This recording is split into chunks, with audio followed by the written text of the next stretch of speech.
Bonjour à tous et bienvenue dans ce podcast NBA de The Free Agent spécial Playoff. On va faire le débrief de ce week-end, de ces premiers matchs, les matchs 1 qui ont eu lieu, les 8 premières rencontres de ces playoffs qui nous ont réservé un week-end fantastique. On arrive dans le Money Time, on arrive dans la partie peut-être la plus intéressante d'une saison NBA. Et pour faire ce débrief avec moi aujourd'hui, j'ai comme chaque semaine, et puis là, on va dire un peu plus régulièrement à mon avis, Maxime. Comment tu vas, Maxime? Salut Charles, salut tout le monde. Écoute, on va faire ce petit débrief. On a eu 8 matchs, on a eu des confirmations, on a eu des énormes surprises, surtout hier soir. Et alors pour commencer, on va peut-être faire, on va dire dans l'ordre, on va commencer par les matchs de samedi. Donc samedi, pour faire le récap, on avait Miami, Milwaukee, Dallas contre les Clippers, les Nets contre les Celtics et les Nuggets face aux Blazers. Je sais pas par quoi tu veux commencer, mais moi j'irais bien pour moi, vers le les match petites. intéressant, ça a été Milwaukee contre Miami. Très bien. Pourquoi pour toi ça a été le match le plus intéressant? Parce que déjà, c'était deux matchs qu'on attendait, c'était la revanche des demi-finales l'année dernière à l'Est. Et d'autre part, c'était le match qui est allé en prolongation. C'était un match qui était très très serré. Ça a été vraiment un match de play-off, on va voir. Avec un score, avec un petit score, même en prolongation, 109 à 107. Après, on pourrait dire que c'est vraiment la série pour moi un peu clé. On va voir entre le finaliste de l'année dernière, des Bucks qui ont, comme on l'avait dit dans le précédent podcast, dans le preview, sont le plus navigués sur le radar, donc ont vraiment été le plus peut-être sous-coté. Et je pense que sur un match comme celui-là, ils ont démontré pas mal de qualité, surtout mentale. Et oui, on le rappelle, le Heat, c'est un peu la bête noire des Bucks, et ça s'est quand même un petit peu confirmé pendant leur rencontre, parce que la physionomie globale, ça a été un match qui a été serré de bout en bout. Tu n'avais aucune équipe qui se détachait plus qu'une autre. Et pour moi, les Bucks s'en sortent très très bien. Alors, Middleton a été parfait, il a été clutch avec avec le tir décisif en prolongation. Mais pour moi, ils s'en sortent bien parce que le hit a été assez maladroit. Et notamment Jimmy Butler, même si c'est lui qui égalise en fin de temps réglementaire pour arracher la prolongation, il a été quand même super maladroit. Oui, mais je suis assez d'accord avec toi. Butler ne shoot qu'à 4 sur 22, ce qui est vraiment Voilà, fabuleux. c'est ce que je cherchais. Oui. Il termine à 4 sur 22 et 2 sur 9 à Bam 3 points. Adebayo n'est qu'à 4 sur 15. Kendrick Nunn est à 4 sur 10. Je vais dire, qu'est-ce qu'on a après? On a Tyler Hero, Tyler il Hero est qu'à 2 2 sur sur 10 10. aussi. Le seul qui a surnagé un petit peu, c'est Goran Dragic. Et Robinson. Voilà, le Dragon, Donc, il a été là. 7 sur 13 à 3 points, donc il a fait le travail. Donc pour moi, Milwaukee s'en sort quand même bien parce que si ne serait-ce que Butler rentre, allez, même s'il est qu'à 40%, s'il passe 8 paniers au lieu de 4, on va dire, ça change toute la donne et Miami s'impose. Giannis n'a pas été. Alors, il termine avec 26 points, mais il n'a pas été. il n'a Il pas n'a pas été été clutch, ultra mais dominant. Non, il a pas été dominant comme on l'attend dans ce genre de match, le double MVP. Il a bien été contenu. que ce soit derrière la ligne à 3 points ou même à mi-distance. Alors, il a fait les highlights qu'il a pu faire avec quelques dunks un peu ravageurs. Mais à 10 sur 27 au shoot, pareil, c'est pas digne c'est pas digne d'un double MVP. Ah non, et puis en plus, son 0 sur 3 à 3 points a été catastrophique. Je ne parle même pas du 6 sur 13 de lancer franc, où là maintenant ils vont se mettre à faire du haka en Antetokounmpo. Ouais. Donc, après le haka qu'on va avoir du haka en Antetokounmpo, je pense que ça va s'amener comme ça pour moi. Et Ah, ils vont pas le ouais. laisser pour mettre des paniers faciles, ils vont le faire Non, faute, non, surtout en money time. c'est sûr. C'est sûr. Et le Heat a repris exactement la même recette qui a fait leur succès l'année dernière, Exactement. avec une défense en zone. Et du coup, ça se voyait dès que Giannis avait le ballon, bah, il avait un mur devant lui et tu avais l'impression qu'il ne savait pas trop quoi faire, trop quoi faire de la balle. Et ça a été, et ça a été efficace. Alors, est-ce que Miami va pouvoir continuer ça sur la longueur et dès ce soir d'ailleurs, euh, peut-être retrouver de l'adresse. Si jamais ils retrouvent de l'adresse et que la défense continue d'être aussi performante, pour moi, ce soir, le Heat peut prendre le match 2 et repartir à Miami avec une série à égalité. Bah, retrouver l'avantage du terrain, pour le coup. Ah, je suis tout à fait d'accord avec toi. Je pense que c'est un bon pronostic. Je pense qu'on peut vraiment faire des projections sur la série et tout va. Je pense qu'une grande partie de la série va se décider ce soir. Et ça peut Mm. vraiment être très, très, très intéressant. Ouais. Parce qu'à 2-0, Ah bah c'est pas tout 2-0, je à pense fait que la la même. série est finie, hein. À 2-0, la série peut être très bien engagée pour les Bucks. Je pense pas qu'elle soit finie parce que ça Mm. dépendra aussi de la physionomie. C'est sûr que si les Bucks ce soir gagnent de 30 points, il y a peut-être quelque chose qui va changer. Je pense pas que les Bucks peuvent gagner ce soir, mais ça sera encore une nouvelle fois, à mon avis, super serré. On va enchaîner, et puis on va le faire dans l'ordre, puisqu'on est bien parti pour faire dans l'ordre des matchs. Et ben, Mm. première surprise, les Mavs qui battent les Clippers. Ah oui, 113 à 103 avec un Doncic bon, no comment. qui a surnagé, qui a mis 31 points à 11 sur 24, à 11 sur 24 au shoot. Euh, ils ont bien réussi à contenir que ce soit Kawhi et Paul George. Paul George a été encore Transparent. transparent. Parce qu'il 8 sur 18, met certes 8 sur 23 18 au points, mais shoot. honnêtement, on se demande, il traînait sa peine sur le terrain, Ouais. pour être honnête. J'ai autant Kawhi, on sentait qu'il avait un. Il shoot qu'à 9 sur 22, mais bon, il prend sa responsabilité, il essaie de prendre les tirs, ça rentre pas, mais bon, il cherche vraiment à insuffler du jeu et du jeu, et à tenter ses pénétrations toujours et encore. Bon, on sentait vraiment que Paul George, je suis vraiment. Il me laisse de plus en plus perplexe. Autant en saison régulière, il est capable de faire de très belles choses, mais autant en playoff, là, ça fait 2 3 ans que clairement, bah, il n'est pas là, hein. Non, c'est vrai que c'est assez symptomatique. Il finit à 2 sur 8 à 3 points. Kawhi finit à 1 sur 6 à 3 points.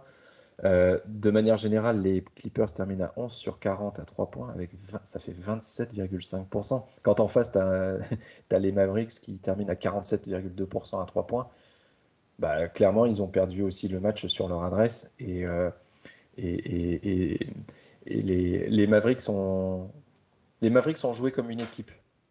Mm. Ils ont pas attendu que seul Doncic fasse la différence. Comme à mon avis, les Clippers se reposent, et ça a été le cas quand même pas mal cette saison, ils se reposent soit sur Kawhi, soit sur Paul George, ou alors quand vraiment les planètes sont bien alignées sur les deux.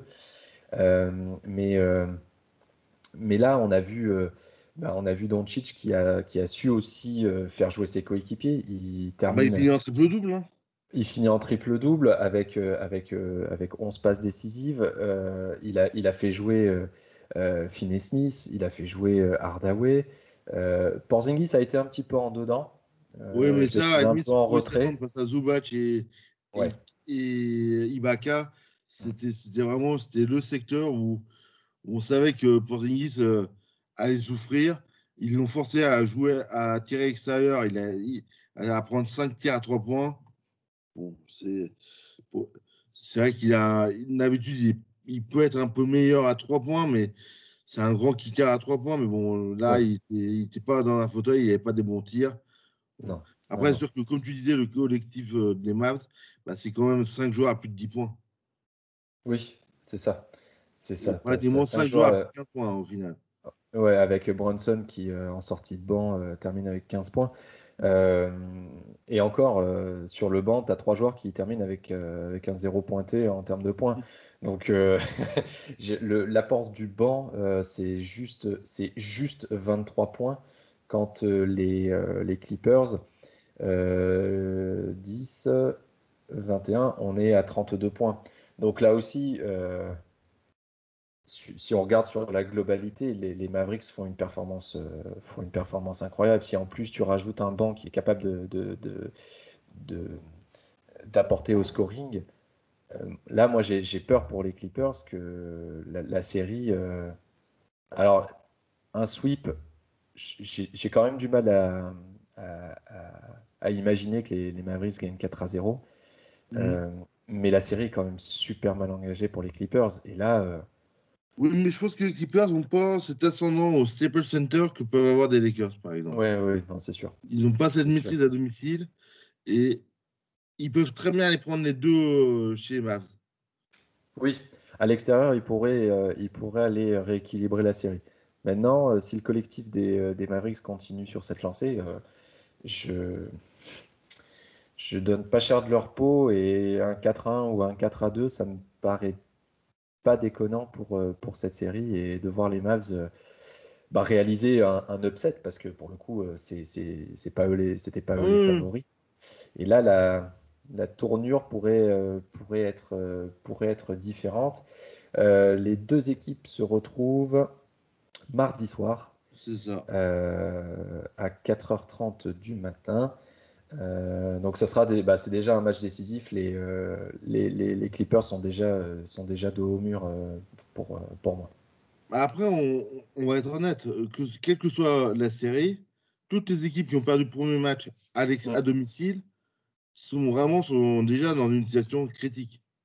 c'est ça. C'est tout à fait ça. C'est tout à fait ça. Par contre, il y en a une qui n'a pas, on va dire, tremblé, même si on s'attendait, et moi le premier, à un match un peu plus offensif, même si on sait qu'en playoff, de manière générale, on a un petit peu moins de points qu'en saison régulière. Mais les Nets ont Oh, ils ont répondu marché sur présent. Boston. Ouais. Et ils ont répondu présent. Ils s'imposent 104-93 face aux Celtics. Euh, donc logiquement, là pour le coup, c'est une victoire logique. Ils ont réussi à garder Tatum à seulement 22 points. Et là aussi, l'adresse était pas là, 6 sur 20 au tir. Euh, Même si Boston avait quand même réussi à mettre en place un système défensif qui a quand même posé un petit peu de problème, on va dire, en première mi-temps. On va dire que le match s'est déroulé en Oui. 2 temps. Une première mi-temps un peu plus à l'avantage des Celtics, qui arrivent à contenir les Nets, notamment dans le premier quart-temps, à juste 16 points. Quand tu as en face Harden, Irving et Durant, de les limiter juste à 16 points, c'est une super performance. Et à la mi-temps, les Celtics étaient devant. Hum, euh, et c'est en 53, deuxième. Ouais, 53 à 47. voilà, 53-47. Euh, et la deuxième période, par contre, ils se sont effondrés. Et là, on va dire que le Big Three s'est réveillé Hum. et a marché sur Boston, 31-20 dans le troisième quart-temps. Donc, Après, il faut jamais mise oublier en. ce que je me permets de mettre, Vas-y, vas-y. c'est que Brooklyn ne shoot qu'à 8 sur 34 à 3 points, un très triste 23,5%. C'est ce que C'est j'étais pas- en train c'est ce que j'allais dire ensuite. c'est C'est vraiment la marge de progression qu'ils ont, c'est ça. c'est impressionnant. Bah, Harden 2/8, Kyrie pardon, 2/8 et Durant 1/8. Et même un Joe Harris, il y a 2/6. Donc effectivement, ils ont une marge de progression qui est hallucinante. De manière générale, même au shoot, ça a été juste à 41,7%. Donc je pense ils sont capables d'aller plus haut. Donc ils s'imposent et laissent entrevoir que en fait, la série va être pliée, je pense, malheureusement assez rapidement comme on pouvait s'y attendre. Tout à fait. Donc je pense que Ouais, c'est pas forcément j'ai une pas série la forcément plus grand-chose. excitante qu'on peut avoir. Ouais, c'est ça. Portland, Denver, Voilà, qui. on va enchaîner avec eux. Juste, les Nets et les Celtics se retrouvent dans la nuit de mardi à mercredi à 1h30 du matin. Transition, effectivement, toute trouvée par Max. Portland Nuggets, et ben là aussi, allez, une demi-surprise. Parce que on pouvait s'attendre. Alors, peut-être pas un écart aussi gros de la part des Blazers. Donc, victoire 123-109, on vous rappelle. Euh, Bah, c'est déjà, voilà, comme on le disait, c'est déjà un match décisif qui se profile ce soir pour les Nuggets. Bah, surtout, moi, là où j'étais déçu, même s'il marque 34 points, 16 rebonds, bon, c'est comme le futur MVP Jokic, qui, je trouve, a été très, très bien maîtrisé, que ce soit par Kanter ou par Nurkic, qui l'ont quand même, je trouve qu'ils ont fait un énorme boulot sur lui. Et je pense que ça a vraiment été une des clés de cette victoire-là. Ça, de toute façon, en l'absence de Jamal Murray, laisser un Jokic à moins de 40 points, ça va être la clé. Et si un Lillard, comme il l'était samedi soir, est capable de retrouver son shoot, les Blazers ils ont un coup à jouer et vraiment, clairement, ils ont vraiment quelque chose à faire. Mm.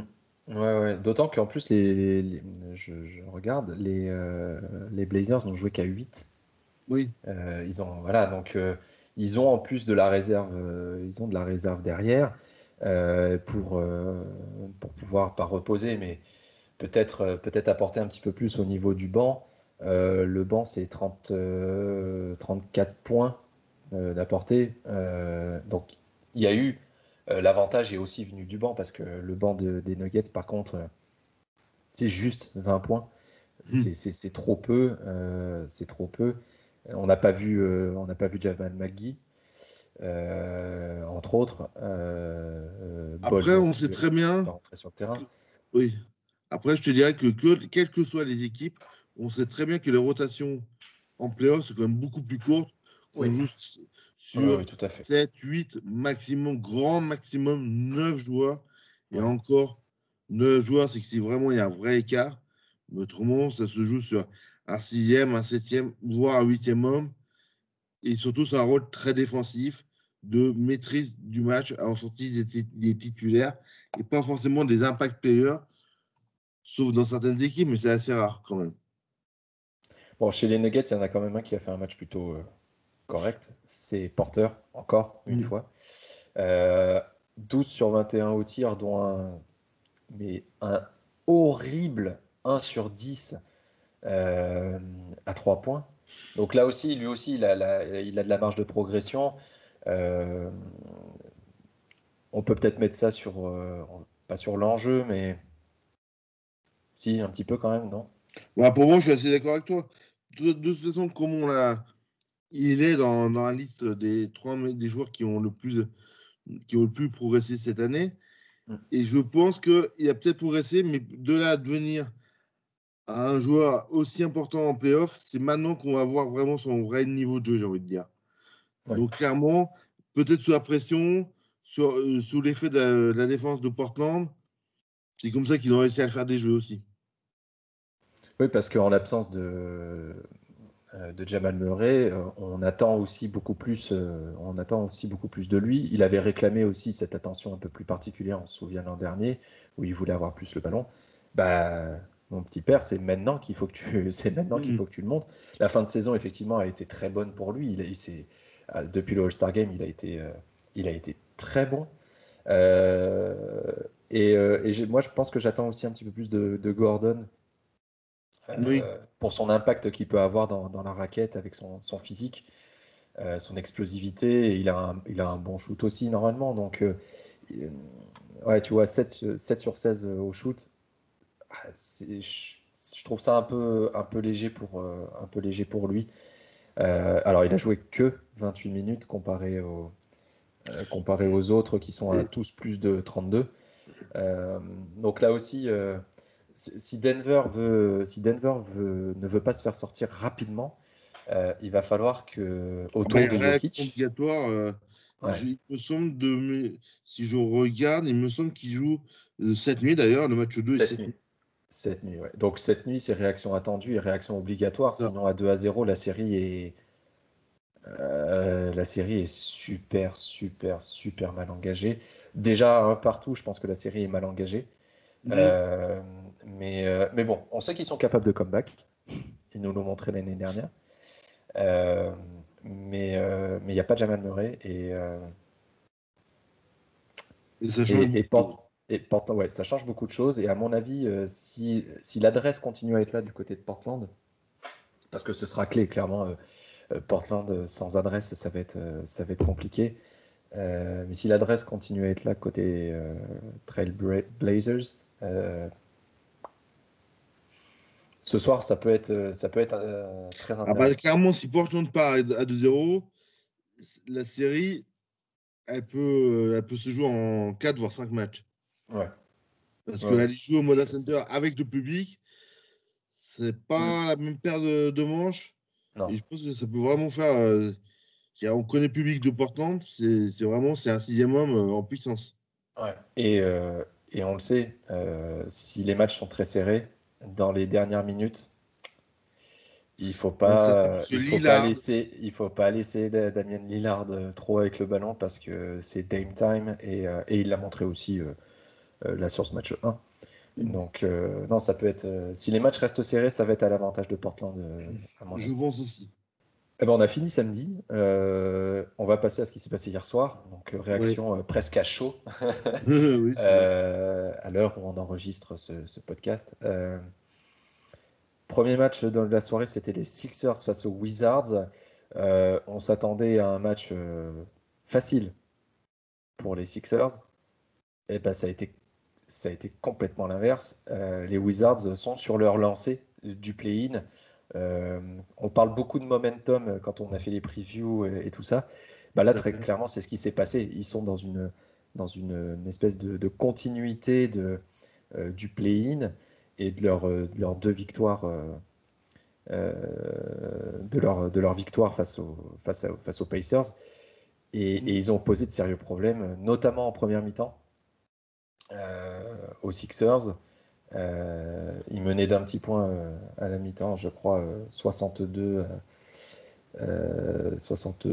à 61. Oui, C'est c'est ça. ça. Bradley Beal a été incroyable. C'est ça. Euh, Et encore, il y a du déchet à Westbrook, 3 points. et encore, il y a du déchet à 3 points. Westbrook a été un peu en retrait.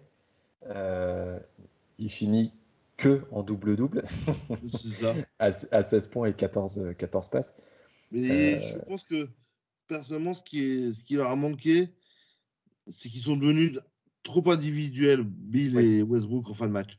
Mm. Ouais, La ouais. différence, c'est à ce niveau-là, ils ont trop voulu chercher l'un et l'autre à faire la différence et à gagner le match par eux-mêmes, au lieu de rester collectif, au lieu de Mm. rester dans ce qu'ils avaient fait jusqu'à présent, à savoir répartir le ballon, le distribuer le plus possible, et ainsi éviter à une défense, surtout avec la défense des Sixers, qui ont, on le sait, avec Ben Simmons, Embiid, Joe Harris, est vraiment très très forte.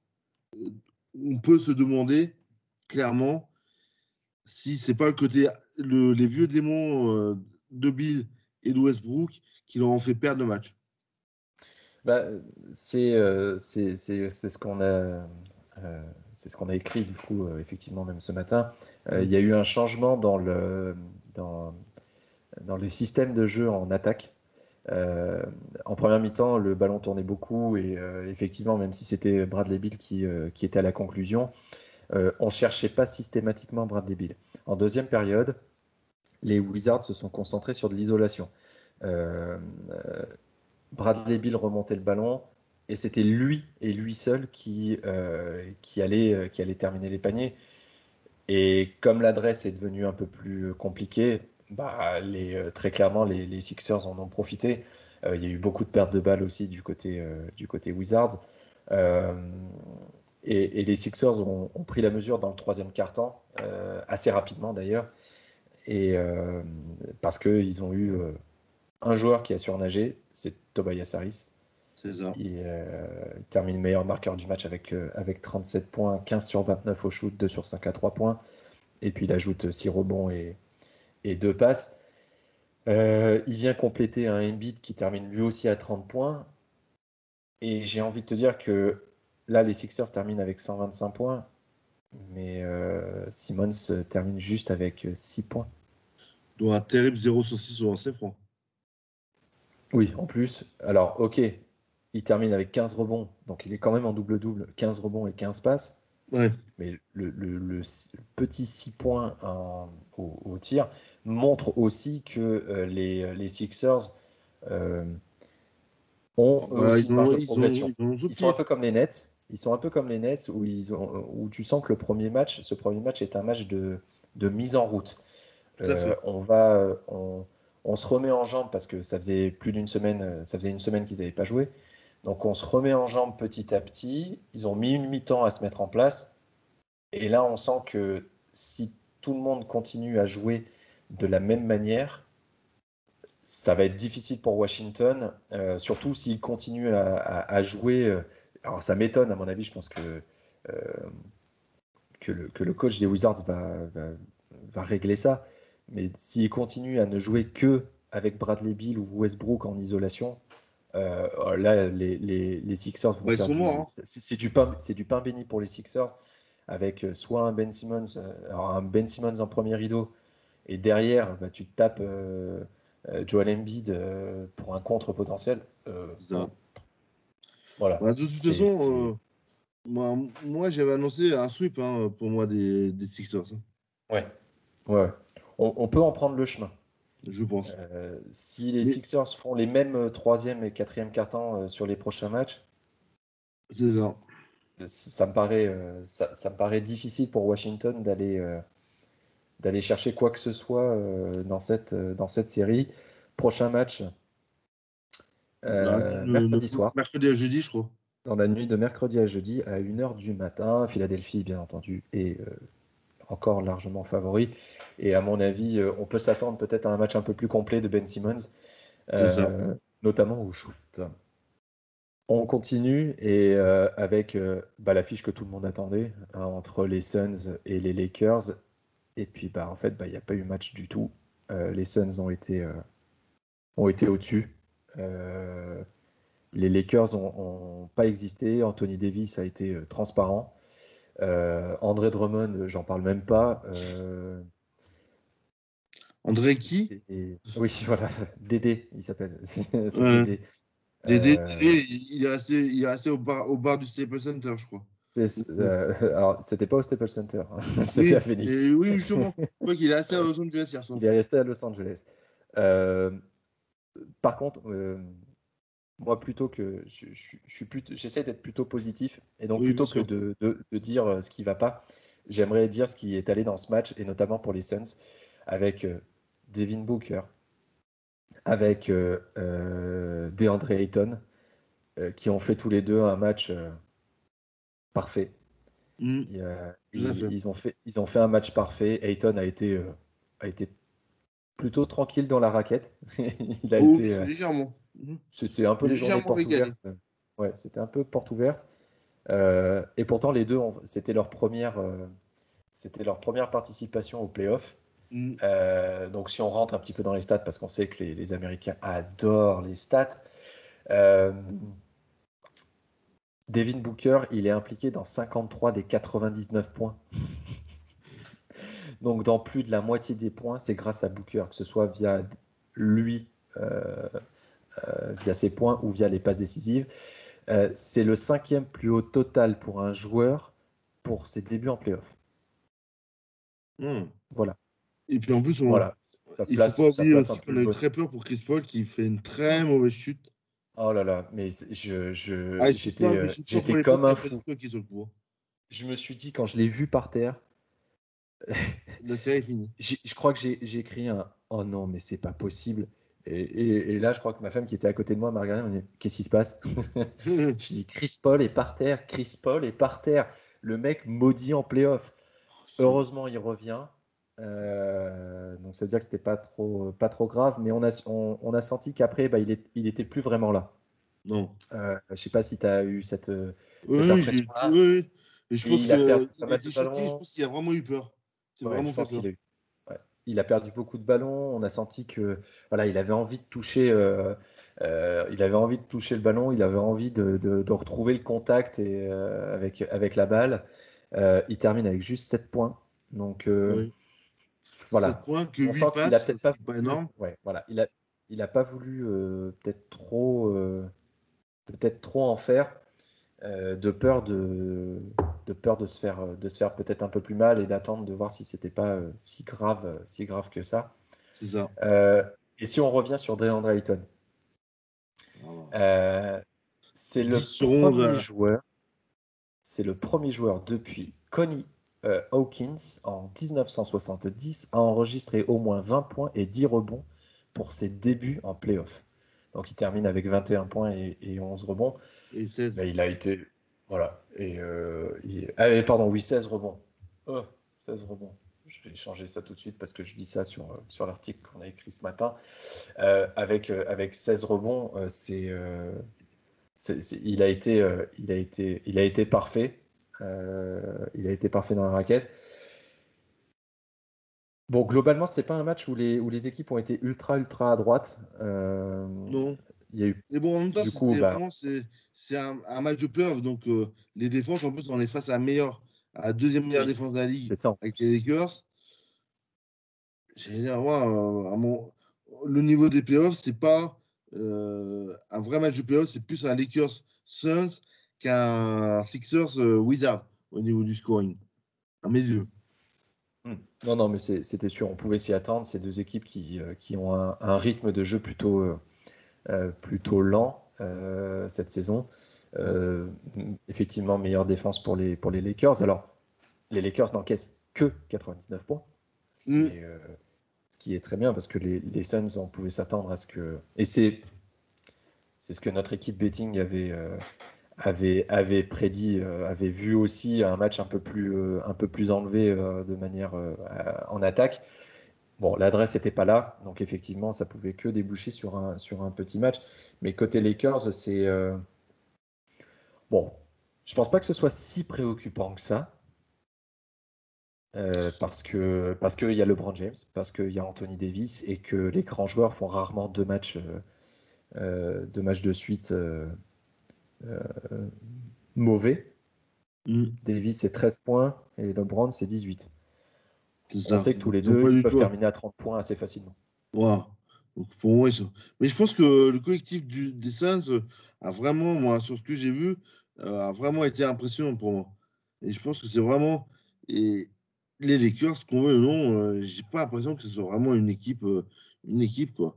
J'ai l'impression que c'est vraiment une somme d'individualité, qu'ils ont remplacé un Rajon Rondo par Dennis Schroeder, que bah, Wes Matthews, c'est pas ça, Kyle Kuzma, c'est pas ça. Bon, voilà. Après, le coaching de Vogel pour moi, est suspect. Donc, voilà. On est d'accord. J'ai pas trop compris. Alors, LeBron James finit quand même avec 36 minutes de jeu. 36 ou 38. 36, oui. Je vérifie ça. Ouais, 36 minutes. Mais on l'a quand même vu. Enfin, j'ai eu Mm. l'impression de le voir souvent sur le banc. Oui. Donc, est-ce qu'ils prennent pas de risque vis-à-vis de sa cheville? Est-ce que Vogel s'est dit, bon, de toute façon, le match 1, bah, on le laisse, on observe et on fait les ajustements pour les matchs 2, 3, 4 et, et on roule sur les Suns. Je sais pas, c'est vrai que c'était bizarre et C'est même les assez commentateurs énigmatique de un petit peu, hein. beIN Sport, même les commentateurs de beIN Sport étaient assez interloqués par cette utilisation de LeBron James. Donc à voir. Prochain match mardi. C'est ça. Euh, les Lakers sont donnés favoris par les Non, bookmakers. ouais, ça dans la nuit de mardi à mercredi, oui. Voilà, c'est dans la nuit de mardi à mercredi à 4h du matin. On poursuit, on revient à l'Est avec la série entre les Hawks et les Knicks dans un Garden À deux feux, hein. bouillant, un Garden en feu. Et puis Trae Young qui vient le refroidir à 0,9 secondes de la fin. Et c'est pareil pour un joueur dans ses premiers matchs de playoff, il ne faut pas oublier. Voilà, Il c'était ses met premiers 32 points. playoffs. Au Incroyable quart. Trae Young. Incroyable Trae Young. Le plan de Thibodeau on va dire que les titulaires des Knicks n'ont pas forcément répondu présent. Et je pense notamment à ce cher Julius qui ne termine que à 15 points. Avec un très Euh, mauvais 6 sur 23 au tir. 23. Ouais. Ouais. Bon, après, que les fans d'Enix se rassurent, il a rarement enchaîné pour avoir suivi ses performances un petit peu toute la saison pour vous proposer les paris et les cotes et les choix en NBA. Il a rarement fait 2 matchs mauvais. Donc, à mon avis, le prochain, il sera au-dessus de 25. Il y a moyen qu'il fasse quelque chose. Mais de manière générale, le 5 majeur a été catastrophique. Ah oui. Euh, Bullock, 6 points. Nerlens Noël, 6 points. Elfrid Payton, je pense que c'est encore pire, il termine à 0 points. Alors que Pour il un était starter, c'est comme le terrible, hein. meneur titulaire. RJ Barrett, bon, on finit à 14. Mais voilà, la, Thibodeau a tout de suite décidé d'ouvrir le banc. Et heureusement qu'il l'a fait. Et le banc a Oui, bien oui. répondu présent. Burks a fait un match plein avec 27 points. Et heureusement qu'il était là. Derrick Rose, bah, il était là. Et à mon avis, je pense qu'il débutera. À mon avis, ce sera le meneur titulaire au prochain match. Ouais. Quickly était là avec 10 points. Franck a joué une petite minute. Il a été utilisé pour essayer de freiner Young. Bon, il n'a pas pris un tir. Bon, en même temps, en une minute, je pense qu'il n'a pas trop eu le temps non plus. Oui. Euh, donc, les deux équipes sont super proches. Elles terminent avec un pourcentage au shoot qui est très très proche. Et là aussi, les Hawks s'en sortent parce que Trae Young termine avec 32 points. Parce que Voilà. Capella fait juste 9 points, Hunter fait juste 5 points, Collins juste 12. Bon, Bogdanovic 18, c'est déjà un peu meilleur. Mais on a l'impression que l'événement a peut-être refroidi un petit peu les deux équipes. Ah oui, ouais, c'est pas refroidi, c'est que ça a vraiment été un match compliqué parce qu'il y avait deux bonnes défenses face à face. Ça a vraiment été un jeu d'échecs.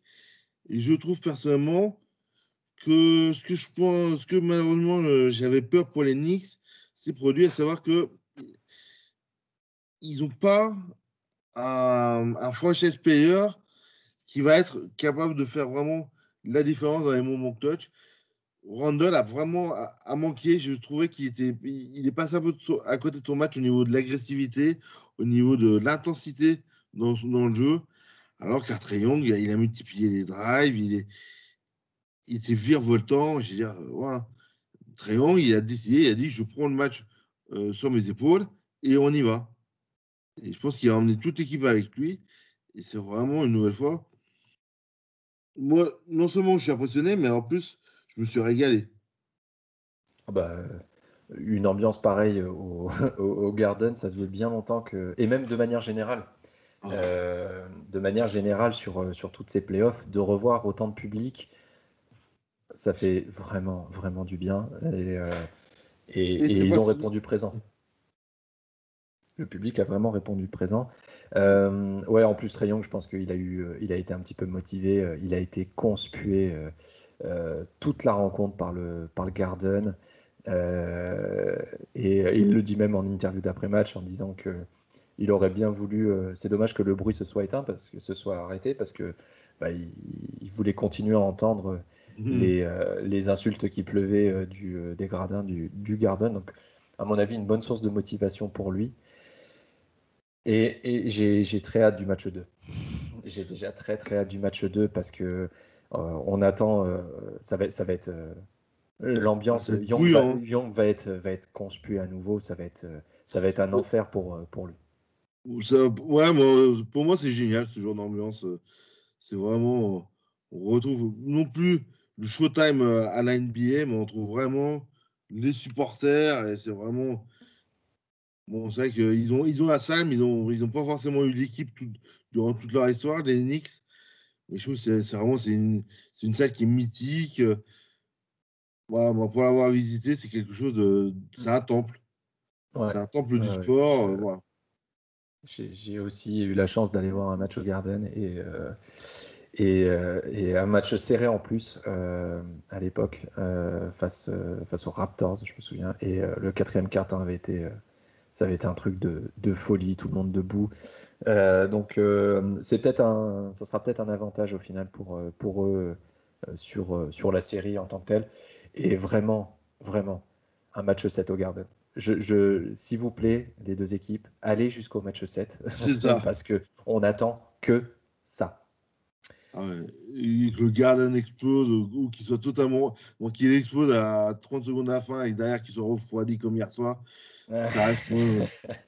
Ou Ouais, non, l'inversement, qu'il soit refroidi après qu'il explose sur un dernier panier. Julius Randle au buzzer. Allez. Oh my God. Mais, ouais. Mais je pense que c'est vraiment c'est pour ça qu'on aime ce jeu, c'est pour ça qu'on aime cette ligue-là aussi. C'est parce que bah, la saison régulière, en plus, cette année, elle était ultra intense. Donc, il y a eu beaucoup de back-to-back. Donc, on n'a pas retrouvé vraiment, comment dirais-je, des équipes aussi impliquées et aussi constantes qu'une saison normale. Alors que là, en playoff, là, ils ont eu pratiquement tous, à l'exception de ceux qui ont joué les play-in, une semaine de repos. Voilà, et là, on voit clairement la différence sur ces séries-là. Absolument. Bah, il y a quand même une série où ça c'est pas trop vu la différence en termes de repos. Oui. Et c'est notre Ouais. dernier match. Et c'est la plus grosse surprise de ce week-end, de ce premier match de playoff. Les Grizzlies ont battu le Jazz. Enfin, Ouais. mais personne ne misait un copec sur les Grizzlies. Euh, et pourtant, bah, ils s'en sortent 112 à 109. Et grâce notamment à un joueur en particulier, Qui est la euh, révélation pour l'instant des qui est la play-in. révélation, exactement, qui est la révélation depuis le play-in, c'est Dylan Brooks. Bah, il a été phénoménal encore hier soir. C'est lui qui avait éteint Stephen Curry. Et là, clairement, hier soir, il a complètement contrôlé un certain McConley. Il l'a fait déjouer parce que. Et puis, ce qui s'est passé, c'est qu'encore une fois, eh ben, le Jazz, ils ont vécu, ils sont morts par 3 points. Et Et oui, je veux dire, Jordan Clarkson fait 0 sur 8 à 3 points. C'est-à-dire, un Jazz à moins de 30%, comme il s'est passé à 3 points comme hier, où il shoot qu'à 25% à 12 sur 47. 12 sur 47. Ouais, oui, il on pouvait sait pas très bien gagner. qu'à moins de 25% sont au tiers, quand tu tires à 12 sur 47 tiers près à 3 points, ils se sont, comme d'habitude, ils sont tirés une balle dans le pied, quoi. Ouais. Ouais, ouais, ils se sont tirés une balle dans le pied hier soir. Et c'est pour ça que j'ai envie de dire que cette défaite est pas grave. Oui, Dans le sens où il faut pas commencer, parce que c'est assez symptomatique généralement ce qui se passe, c'est que tout de suite quand le favori perd, oh là là, mais faut-il s'inquiéter pour eux? Est-ce qu'ils vont se faire sortir des premiers tours? On se calme, on prend un peu de recul, on regarde comment s'est déroulé le match. Et si le Jazz a une adresse normale à 3 points, on n'a même pas cette discussion et il l'emporte face aux Grizzlies. Maintenant, oui, la série sera peut-être pas aussi facile qu'il n'y paraît. Bah déjà, ce sera pas un 4-0 pour le Jazz. Ah, moi, si de tu toute façon, connais la j'avais annoncé certitude. plutôt un match en 6, en 5, 6, en minimum, pratiquement même. J'avais annoncé un match en 6 matchs. Hein. Ouais. Donc bravo les Grizzlies parce qu'il faut vraiment souligner ce match. Ils ont été présents.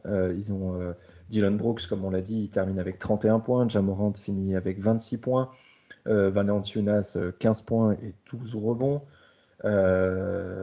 Donc ils ont au final, eux aussi, ils sont un peu comme les Wizards. Ils sont un peu sur cette lancée de leur play-in et de leurs 2 matchs à élimination directe, parce que eux ils sont sortis du play-in avec 2 matchs. C'est ça. D'abord face aux Spurs et ensuite aux Warriors. Donc on a senti dans ce match qu'ils avaient encore un peu l'adrénaline de ces 2 matchs-là et que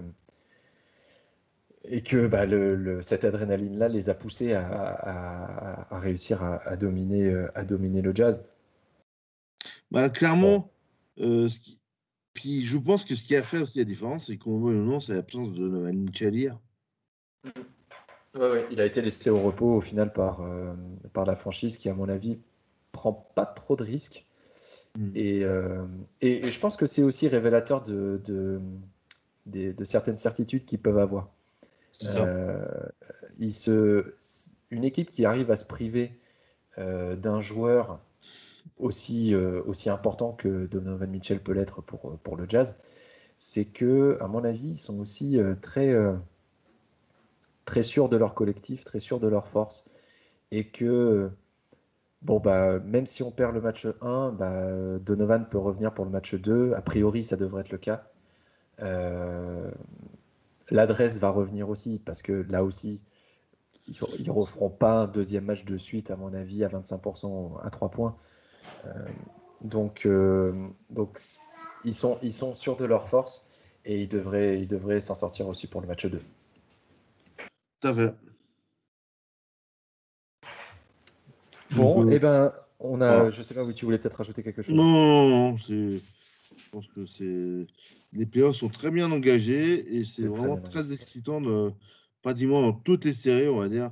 Peut-être à l'exception du Sixers Wizard, que je mettrai un Mm. peu de côté, mais autrement les autres ont vraiment tout est bien parti Ouais. pour, Exactement. pour cette J'attends saison. avec impatience les premiers résultats en termes d'audience aux États-Unis notamment, Mm. parce que le play-in avait déjà marqué une nette augmentation par rapport à la saison régulière. Donc je pense que les playoffs pardon, vont sans doute poursuivre sur cette lancée. Et je pense aussi tiré par le Suns Lakers qui, à mon avis, hier a dû cartonner en termes d'audience. Merci Max. Et ben, merci à toi, merci à vous. Merci à vous de nous avoir écoutés et puis bah, on se retrouve assez rapidement à mon avis pour faire un point sur ces playoffs NBA qu'on vous fera suivre au quotidien sur thefreeagent.fr. N'hésitez pas à nous retrouver tous sur les réseaux sociaux, à vous abonner à notre newsletter et aussi à vous abonner à l'édition premium de The Free Agent pour avoir accès à du contenu exclusif, des super conseils en paris sportifs, etc. etc. À très vite.